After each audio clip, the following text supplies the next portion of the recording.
trabalhando na apresentação dele. O Roger vai falar.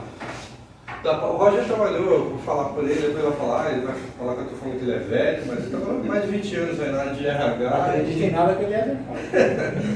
E ele é um cara que atuou muita parte de RH, mas também uma parte de indicadores voltados aí para a parte de RH, no sentido de people analytics, decisões, né?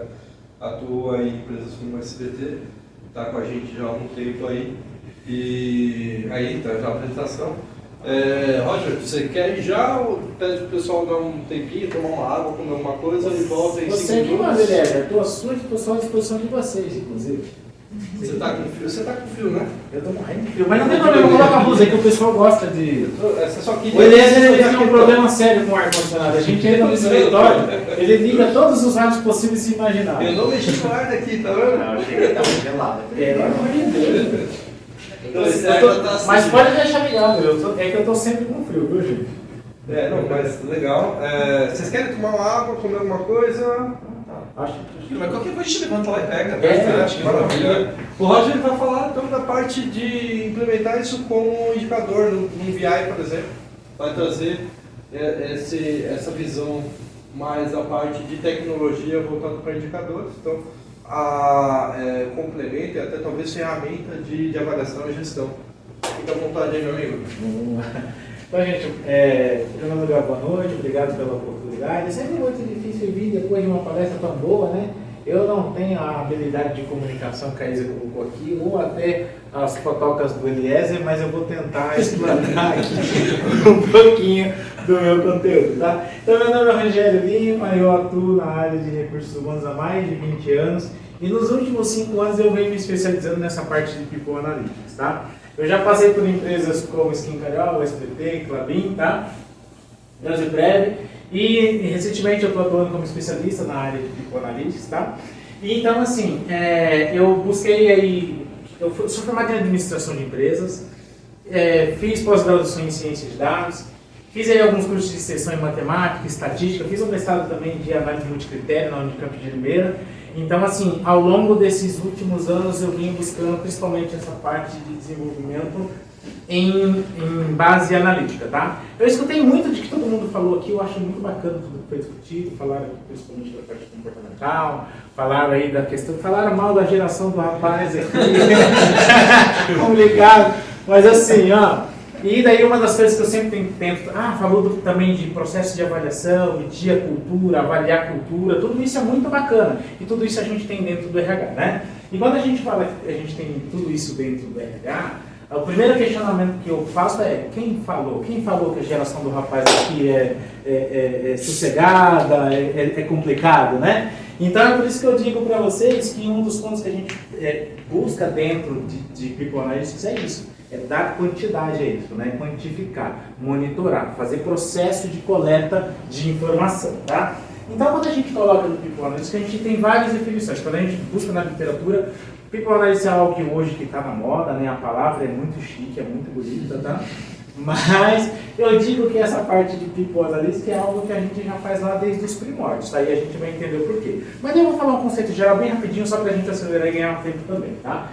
Então, assim, basicamente é um modelo, uma sistemática, né, para a gente identificar e quantificar, né? Quantificar para que a gente consiga ter os motivadores, os orientadores, sempre com foco nas pessoas, tá? É uma das coisas que eu gosto de frisar e de destacar, porque em algumas situações a gente percebe também, né, a má aplicação da metodologia de recursos humanos também. Algumas empresas, por exemplo, né, o Google não, eu vi uma palestra uma vez de uma empresa que falava que estava monitorando os funcionários pelo computador. Então, assim, de repente, o cara instalava aquele software espião, né, para ver o que o cara estava produzindo, instalava o software para ver onde o cara estava indo, né, para saber se ele estava trabalhando da casa dele, né. Existem várias formas de aplicação, tá?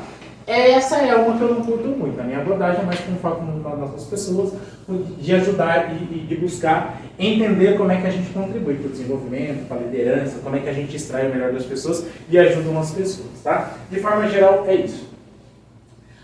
Uma das coisas que eu gosto de destacar também é o exemplo, né?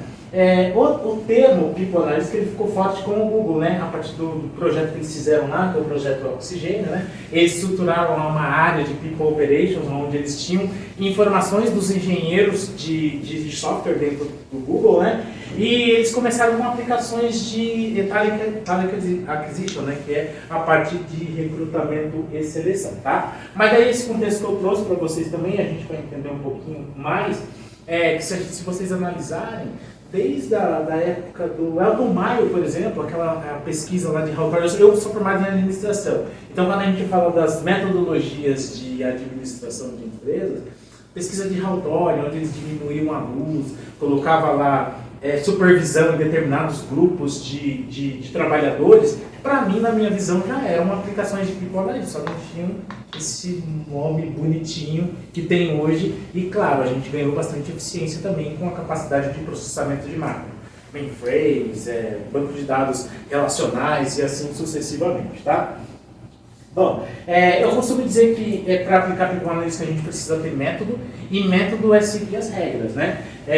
A gente precisa ter ferramentas de coleta de dados, a gente precisa saber, quando a gente faz uma pesquisa de desempenho, por exemplo, a gente precisa ter as escalas de avaliação, a gente precisa ter muito bem definido quais são as competências essenciais para aquele negócio, quais são os comportamentos esperados. Então, assim, não é só simplesmente, eu vou aplicar aqui, inventei alguma coisa, vou colocar. Então, precisa seguir método e procedimento para a gente conseguir extrair a melhor informação, tá? Bom, e quando a gente segue um processo de uma metodologia de People Analytics, a gente segue o método de observação, a gente tem uma pergunta de negócio, a gente precisa sempre responder qual que é a pergunta de negócio que eu quero responder, tá? A gente precisa estabelecer quais são as hipóteses, fazer os experimentos e fazer as análises e conclusões com base nas informações, tá? Bom, e dentro do RH hoje a gente tem uma infinidade de dados, né? A gente tem dados de DHO, desenvolvimento, avaliação de desempenho, pesquisa de clima, a gente tem dados de administração pessoal, que é outro dado que a gente negligencia bastante dentro do RH, tá? Folha de pagamento, quantidade de horas extras, até, de repente, o endereço da pessoa, que faz parte das informações demográficas, né? O quanto ela está longe do trabalho, o quanto ela está longe, e assim sucessivamente. Existe uma infinidade de dados que a gente consegue coletar, tá? Daí a gente tem alguns exemplos famosos, né? O do McDonald's, por exemplo, né? O McDonald's é um case que eu gosto bastante, inclusive, aqui no Brasil, quem trouxe o conceito de People Analytics foi o Marcelo Nobre, né? Eu converso bastante com o Marcelo, hoje ele é investidor aí, anjo, essas coisas, ele não está mais no McDonald's, tá? A gente até mora aqui. Ele mora aqui, né? A gente almoçou com ele, né, Eliezer? A gente almoçou com ele, apresentei ele com o Eliezer. Então, assim, e quando ele trouxe esse conceito, existem várias histórias que ele conta e eu acho muito bacana a forma e que lá atrás, lá na época, ele já era relativamente novo, ele já fazia, né? Com planilhinha de Excel, monitorando, por exemplo, essa historinha que está aqui, a do uniforme, né? Que ao longo do tempo o uniforme do McDonald's ele foi mudando, né? Antes era aquele marronzinho que tinha um bonezinho, tinha camisetinha, e hoje não, é aquele mais colorido e tal, né? Mas ainda assim também tem os seus problemas, né? Porque o cara fala assim, beleza, você pode usar uma camiseta da cor que você quiser, desde que ela seja padrão. Então eles também continuam com esse padrão. Hoje em dia se fala muito disso, né? De, a gente tem que vestir do jeito que você quiser e tal. Em algumas empresas ainda não é assim, não dá para largar toda a cor geral também, tá? E claro, gente, eu tô falando até um pouco mais rápido, até para a gente ganhar mais tempo, né? Aqui é o case da Embraer. A Embraer, eles estabeleceram um processo lá bem grande de recrutamento e seleção, onde eles queriam contratar não sei quantos mil estagiários e trainees espalhados pelo Brasil afora, né? Então, eles estabeleceram formas de divulgar as vagas, quantificar os candidatos precisavam se inscrever, precisava cruzar informações. Gostei do ponto que você trouxe aqui, de ter as perguntas certas para cada tipo de profissional. A gente mora num país, por exemplo, em que a gente tem dimensões continentais. Será que a mesma forma que eu aplico o processo seletivo em São Paulo é a mesma forma que eu aplico o processo seletivo na Bahia? Com certeza não. Então, assim, e a Embraer, eles captaram muito bem isso, e eles criaram todo um processo lá robusto com essa parte de análise de dados que trouxe velocidade para o processo e assertividade na escolha do candidato, tá?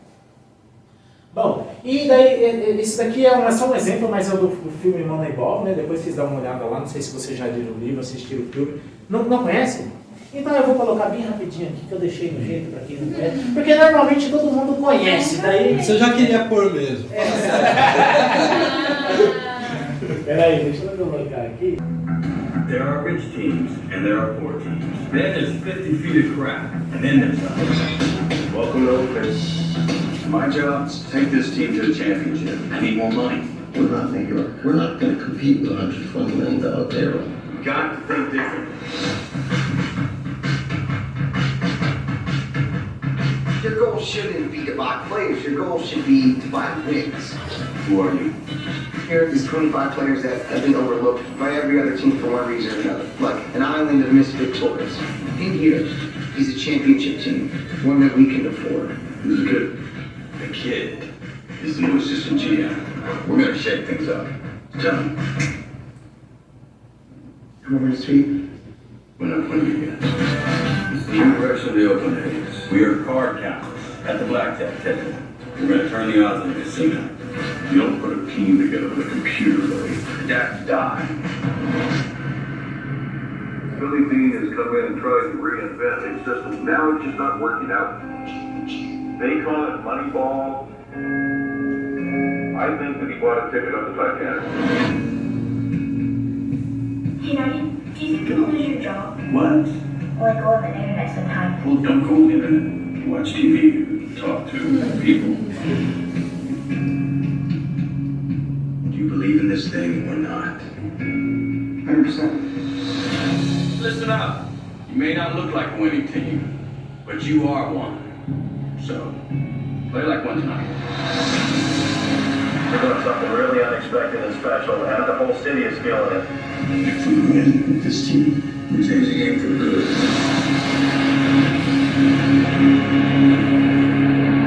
That'll work. I'm just kidding. Ó, Excel. Obrigado. é um filme muito bom, vale muito a pena assistir o filme. E tem o livro também, tá? Eu li o livro, mas o filme é mais... Eu, sendo sincero, eu gostei mais do filme do que do livro, tá? O livro tem umas partes meio chatas, a gente tem que ficar pulando. Mas enfim, basicamente é isso. Vocês viram ali o contexto, né? Os caras eram um time de beisebol, né? Não tinha tanto dinheiro assim. E daí foi mais ou menos o que vocês falaram aqui antes na palestra da Isa. De repente você contrata aquele jogador lá que não tem alguma coisinha lá que ele não veio de uma boa faculdade, não veio das faculdades de primeira linha e tal, mas o cara dá a vida pelo time, tá? Então é mais ou menos esse contexto. E claro, o grande desafio é esse, como é que a gente identifica esse cara? E daí, Piccolo, você pode ajudar isso no dia a dia de vocês, tá? Bom, dito isso, deixa eu saber aqui. Já passou. E daí, assim, aqui é aquele resumo que eu falei pra vocês, né, de Piccolo Alice. Então, assim, ó, desde a minha visão, tá, gente? Desde lá de 1911, quando a gente tem os princípios de administração ponteira, os estilos psicológicos do Carl Jung, a Tomás, experiência de Hawthorne, essa é uma que eu gosto bastante, porque ele tem a questão lá, né, de aumentar ou diminuir a eliminação do ambiente de trabalho, aumentar ou diminuir a supervisão de um trabalho, e tudo isso medindo, só que lá eles mediam na época com caneta, com papel, né? Hoje a gente tem capacidade de máquina para processar isso, tá? E daí passa por todos esses processos até a gente chegar nos mainframes, passar aqui pelas partes de sistemas integrados. Hoje a gente tem sistema integrado de recursos humanos, né? É possível pegar dados de benefício, de administração de pessoal e assim sucessivamente. E hoje, principalmente, a gente tem a capacidade de máquina. Então, assim, a gente consegue processar esses grandes volumes de dados. E quando a gente chega hoje, por exemplo, em algumas áreas já estão bem adiantadas. Marketing, por exemplo, é uma área que já consegue fazer isso muito naturalmente.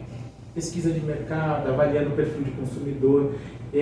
Quando você fala aí um pouco mais alto, o seu celular escuta, né, manda um postzinho para você com aquela propaganda, aquela promoção imperdível que você estava esperando, né? Então, assim, eu acho que a área de RH pode se aproveitar desses tipos de análise que já existe, a gente conseguir cada vez mais trazer o People Analytics para dentro das empresas, tá?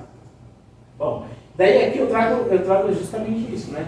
Olha a quantidade de dados que a gente tem no RH. clima, demografia, desempenho, pagamento, recrutamento e assim sucessivamente, tá?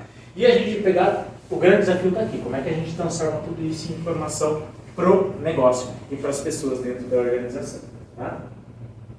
Bom, a gente tem aqui um processo, né? Dentro desse processo, toda empresa ela inicia ou ela está em algum lugar, tá? Essa daqui, por exemplo, a PwC, ela fez um estudo em 2017, onde ela dizia no Brasil qual o percentual de empresas que estavam em cada um dos estágios de People Analytics, tá? Primeiro estágio é informação básica, informação demográfica. Isso qualquer um consegue fazer hoje com uma planilha de Excel. Da onde vem o seu colaborador? Quantos colaboradores você tem por faixa etária, por desempenho, por escolaridade, e assim sucessivamente. E você começa a traçar um perfil da sua empresa, tá? Daí depois você começa a se comparar, essa dica de comparação. Então você compara o seu número com as empresas no mesmo setor, as empresas que são benchmark dentro do mercado em que você está atuando, tá? E daí depois a gente começa a trazer alguns dados, né? O que é importante para mim? O número é algo importante? Então assim, como é que eu começo a prever? O perfil de vendas é algo importante? Como é que eu consigo trazer pessoas que estão dentro do perfil que fazem sentido para o meu trabalho, tá? E daí depois a gente começa a trabalhar no modelos de predição, que é algo mais acertar, né? Quem vai ser demitido, né? Ou você saiu essa semana, né? Mas enfim, quem é que vai ser desligado, né, em X tempo, tá? Então esse acho que é o grande desafio. Bom, assim, é uma das coisas que eu acho que dá para começar pequeno, dá para começar com uma planilha de Excel, à medida em que começa a evoluir, chama beleza, faz uma propostinha, faz um modelo de análise mais simples que a gente consegue ajudar a entender como é que está o cenário organizacional quando se fala de People Analytics, tá? Bom, de um resumo bem simples, né, quando a gente fala aí das competências de alguém de People Analytics, é isso que a gente busca, né? Ou quando a gente busca entender quais são os dados de cada organização. Contar uma boa história, um storytelling, né? Entender do negócio principalmente, construir aí uns modelos de data viz, usar a psicologia organizacional para poder entender como que a gente ajuda as pessoas que estão dentro dessa organização. E sim, não tem como fugir um pouquinho da estatística e da matemática, mesmo que sejam análises mais simples, tá? Essa daqui é uma dica que eu deixo aí para quem está querendo começar, né? Então, assim, comece sempre respondendo uma pergunta de negócio. A primeira dica é sempre essa: responda uma pergunta de negócio para que a gente consiga entender, né? Então, assim, você pode começar ali internamente mesmo, reunindo ali um tomador de decisão, reunindo ali alguém da diretoria, o seu colega, o seu par, para conseguir entender quais são os desafios de negócio que você tem dentro da sua empresa, né? Entender qual que é o seu público, daí a gente usa algumas técnicas de storytelling, né? Expectativa versus realidade, né? É preciso entender, né? Tem gente que já quer começar assim, não, eu vou prever o turnover da minha empresa. Não dá, começa pequenininho. Entende primeiro qual que é o seu cenário atual, e daí depois a gente vai progredindo, tá? E eu sempre deixo essa dica aqui, que é o que eu falo, né? Essa de entender o básico da Lei Geral de Proteção de Dados, tomar cuidado com os dados que a gente vai compartilhar das pessoas, né? E, principalmente, gente, não usar People Analytics mal, como foram os exemplos que eu citei aqui já, tá? Era isso que eu queria falar para vocês. Dúvidas, perguntas, comentários? O que vocês acharam de tudo que a gente falou até aqui? E eu tem alguns exemplos também, ó. Eu já ia colocar os exemplos. Vou mostrar os exemplos aqui, ó. Esse daqui é só um exemplo, tá, gente? O dado aqui esquece, ó. Mas esse daqui é um de folha de pagamento, ó, dados demográficos. Lembra que eu falei para vocês de dados demográficos? Ó? Então, deixa eu só ver aqui. Como é que tá vendo aqui o negócio? Você maximiza o F1. Aqui, né? Aqui ele fica. Aí, boa. Tudo bem que ela vai lá. O Power BI está escondendo isso não. Aqui. Ele está escondendo isso aqui, ó. Tá vendo? Toda vez ele. Televisão grande, que era até uma dessa para apresentar. Então, olha só, gente, ó, eu tenho aqui um modelo, exemplo, né, de Power BI, né? Aqui, ó. É que eu estou usando a internet no meu celular, que eu não consigo conectar no Wi-Fi aqui, mas tá meio lento. Mas ele vai fazendo, ó, quantidade desligada, ele traz aqui os números. Isso aqui é feito no Power BI, tá? Quantidade de contratação, massa salarial, headcount, né? Cargo. Tem vários exemplos aí. Tem mais coisa aqui? Será? Deixa eu ver se tem mais coisa. Ah, tem mais coisa assim, né? Tem aqui um realizado de salário, comissão. Ah, esse aqui é um exemplo de empresa que tem vendas, né? Ó, daí aqui a gente tem um modelo contábil. Deixa eu só ver aqui quem mais. Ah, esse daqui o pessoal gosta. Quando foi falado ali. Se bem que esse daqui, pelo que a Isa falou um pouco mais cedo aí, as empresas estão abandonando o modelo tradicional de avaliação, mas esse daqui é um modelo de line box, né? Ó, modelo de line box, então a gente consegue botar as pessoas, as caixinhas, onde elas estão, ó. Tudo isso usa estatística, tá? E isso aqui é feito no Power BI. E a base de dados eles são diferentes fontes? TXT, Excel? Então, isso é fato, tá? Eu falo hoje que no meu dia a dia eu lido com fonte TXT, Excel, AWS, SQL do Azure, PeopleSoft, Proteus, e aquele da Folha que eu mostrei para você que foi feito pelo Proteus, tá? Então, assim, são uma infinidade de fontes, tá? E, claro, no dia a dia a gente vai estar tratando, vai organizando para poder chegar nesse tipo de informação. Todas em conexão em tempo real ou tem uma matriz? Cara, assim, quando a gente tem um banco estruturado, como por exemplo um Proteus, a gente consegue colocar ele em tempo real, tá? Agora, quando ele é planilha de Excel, ele é tempo real na hora que você aperta o botão. Então, assim, para atualizar isso daqui, por exemplo, a avaliação de... um ciclo de avaliação, por exemplo, apesar de que no exemplo da Isa, que é o sonho de todo mundo, ele é dinâmico, né? Acontece todos os dias. Mas nem todas as empresas são assim. O ciclo de avaliação é de 3 em 3 meses, 6 em 6 meses, então a gente vai atualizar. Na verdade, ele é só um exemplo fora da curva. Fora da curva, né? Na realidade. Na realidade, ainda a gente está um pouco mais longe. Tem uma questão técnica aí que para entregar em tempo real, o ideal é que se faça um data lake, um DW, isso para não impactar o operacional também no dia. Imagina plugar um sistema que também tem a folha de pagamento e você impactar isso, né? O ponto, por exemplo. Um ponto bem interessante agora, que mistura os critérios que a Isa abordou e falando de People Analytics. A gente sabe que muitas empresas têm avaliações 360, só que existe um X da questão que eu sempre fico com o pé atrás em questão de cálculos, fonte de dados, porque eu sinto que na maioria das vezes eles direcionam uma nota para onde a corporação quer e não contra um pagamento, digamos, de uma PLR alta. Sei lá. Quem é que dita as regras do jogo? Acho que essa Qual é que é seu nome? É Rafael. Rafael, desculpa, eu esqueci do seu nome. Olha só, Rafael, vou falar uma coisa pra você. O que a gente espera, e assim, é por isso, às vezes eu sou até um pouco cético com algumas coisas, é por isso que eu sempre falo da parte de análise de dados, né? Que você estava no começo quando eu falei, né? Quem te falou, né? E daí, assim, o quem me fala é sempre os dados. E assim, com relação à ética da empresa, se ela está marcando lá na avaliação o resultado que ela quer que dá, infelizmente, eu não consigo fazer nada. Tá? E sim, quando já pegou, você viu, tá escutando a gente. Daí eu digo pra você, e sim, a gente pega esse tipo de situação aqui. Isso que eu ia falar. O People Analytics acaba ajudando também, justamente, eu vou aferir os dados, eu vou aferir um indicador, e de repente esse indicador vai dizer que um determinado gestor está cobrando algo que não é a realidade. Ou está indicando algo que na verdade é sentimento dele, ou preferência. E aí o People consegue falar vai descontar como outlier, né? É um outlier, Isso por exemplo. fica em destaque. Então é interessante essa questão aí do People ajudando nessa medir essa se é ou não o preferidinho do chefe. Tem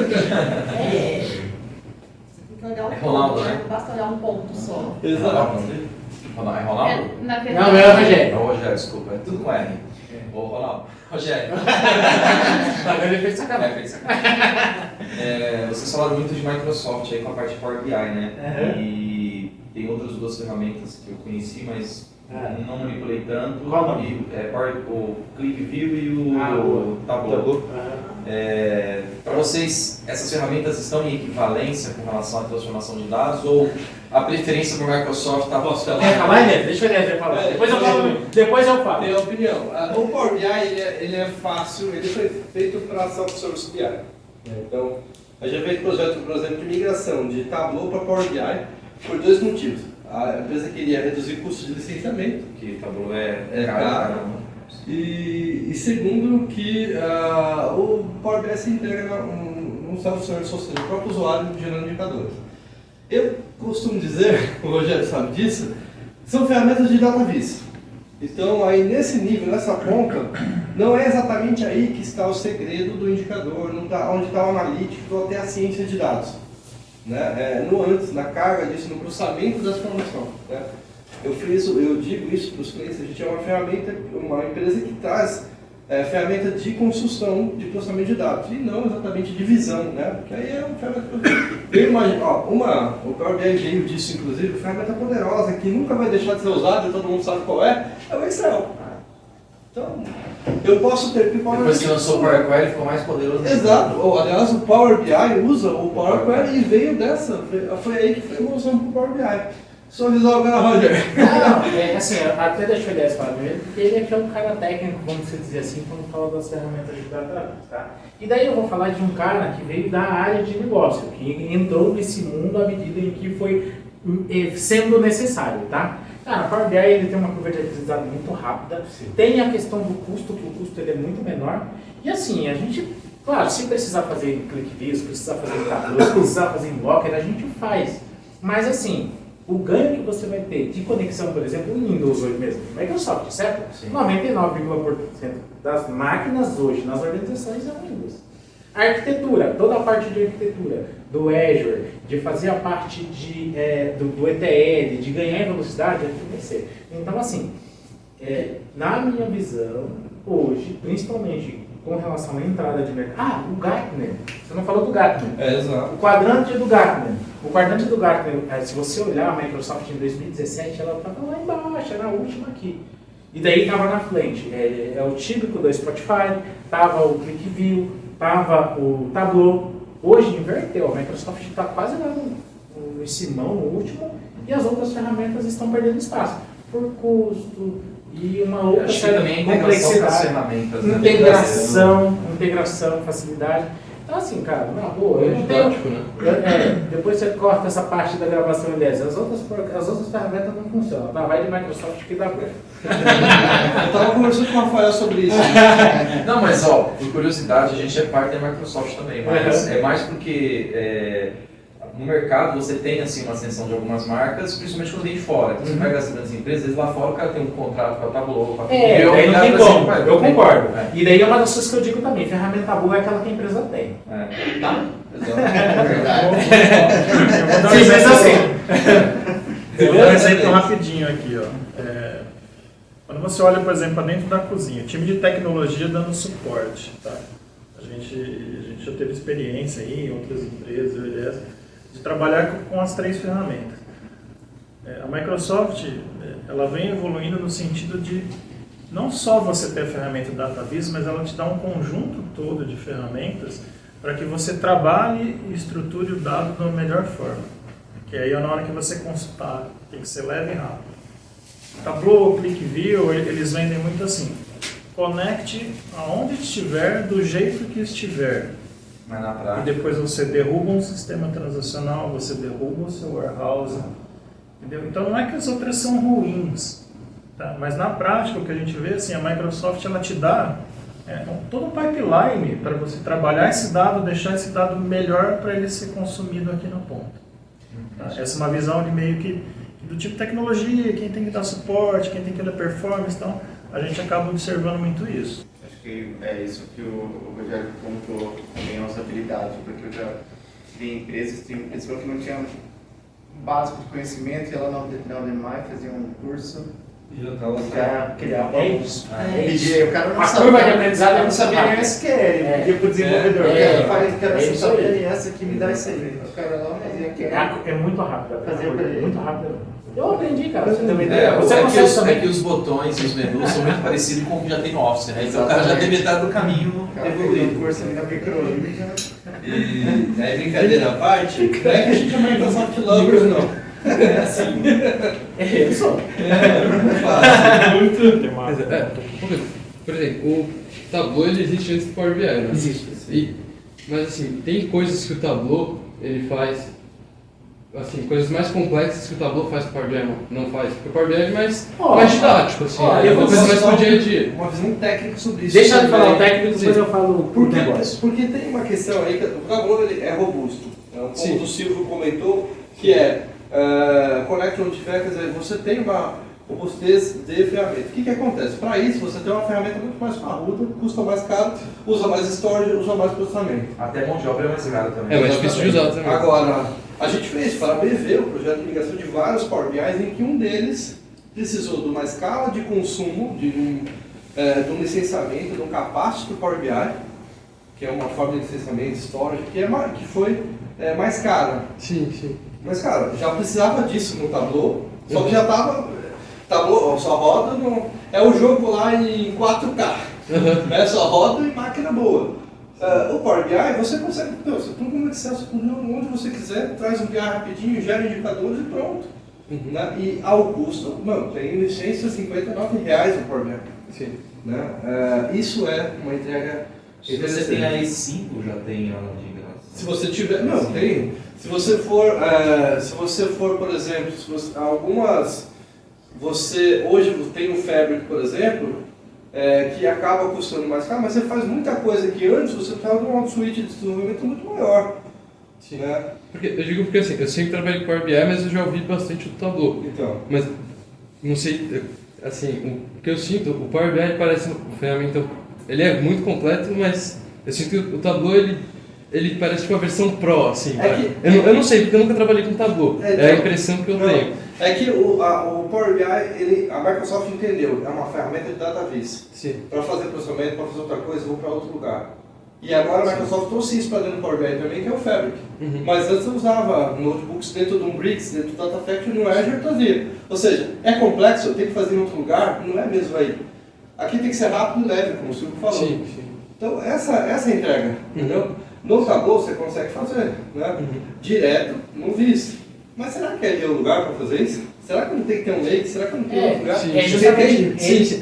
Porque eu pergunto porque o que me deixa curioso disso é porque algumas empresas grandes optariam pelo Tableau e não pelo Power BI. Porque tem muita empresa que opta pelo Tableau. Então, por isso que eu estava perguntando isso. E a pergunta que eu me faço é, será que se Tableau e Power BI tivesse existido na mesma época, será que a concorrente tinha optado pelo Tableau? Eu acredito que não. Tem umas coisas que talvez você não conheça, mas por exemplo, se é uma empresa global, ela às vezes tem contato global e ela tem que manter o brand. Às vezes ela recebe incentivo de marketing, que é o tal de rebate, para poder manter aquela ferramenta e ela continuar como visível dentro do mercado. Então tem outras coisas também que a gente nunca vai conseguir entender. Agora respondendo a sua pergunta de forma mais simples, eu acho que sim, tem coisas que faz lá no Tableau, e daí eu vou falar, eu acho, porque eu também não gosto do Tableau, tá? Sim. Mas, que nem o Elias falou, a gente fez migração, a gente tira do Tableau e joga para o Power BI. E o que a gente não consegue fazer, a mesma inteligência, é o que ele falou, a gente leva para uma outra instância. Aí leva para um Fabric, leva que tem mais capacidade de processamento e que ali não é o lugar dele. Ou seja, o Power BI também faz, de outras formas, mas faz. Vocês já fizeram inverso no Power BI? Não, ninguém faz esse movimento. Ninguém faz esse movimento. A gente tem que falar nisso também não, migrar de Power BI. Não, ninguém faz isso. A gente tem empresas clientes que eles são como... Desculpa o teu nome? O Edson falou, tem contrato, por exemplo, com outra cloud. Né? E a AWS, era Azure, mudou para a AWS Mundial. Cara, a empresa no Brasil acaba mantendo uma subscription no Azure para manter esse esquema. Transformar nisso. Primeiro que assim, eu falei de migração, né? Não existe migração, é olhar em um, entender como foi feito e desenvolver no outro. Né? É isso. E custo, né? Então eu nunca vi não. Eu acho que eu não vou ver. E é o que o Roger falou da experiência. Eu comecei lá atrás com Cognos. Né? Era difícil, era custoso. E o perfil do profissional para fazer isso era o cara praticamente escovador de... então, caro. Hoje você vai ver, mas você está fazendo Power BI. Isso é mesmo. Né? Não, por isso que linkam muito hoje em dia BI com TI, porque eu não acho que é tão ligado assim, né? Então, na verdade, era mais ligado. Então, era mais ligado, mas ainda linkam muito. Separado mesmo. Eu acho isso. Não era correto estar ligado. Sim. Porque muitas empresas que eu vejo, tipo, sei lá, vagas de BI e sempre dentro de TI. Poucas são dentro, por exemplo, de marketing, que é uma posição muito mais interessante do BI estar alocado. Hoje, com a parte de ciência de dados, isso tem ido para um caminho melhor mesmo. Sim.